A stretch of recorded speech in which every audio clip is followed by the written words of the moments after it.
Hello friends, good morning, welcome to a new video again. आज हूँ राखी पूर्णमी, समस्त को हैप्पी रक्षाबंधन। आज हूँ राखी पूर्णमी, समस्त टिके मांस किसी खाते।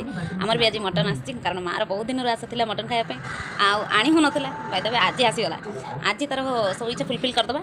चलो देखा मटन आसी, माँ के मसला मसली रेडी कले खायापी। तो आसी जाइए मटन, देखूँ यहाँ हूँ मटन। माँ ये रेडी कर मसला आउ मटन तरकारी हो सारापर मुझे पूरा पूरी देखी बर्तमान केमती कौन मटन तरकारी हम देखी।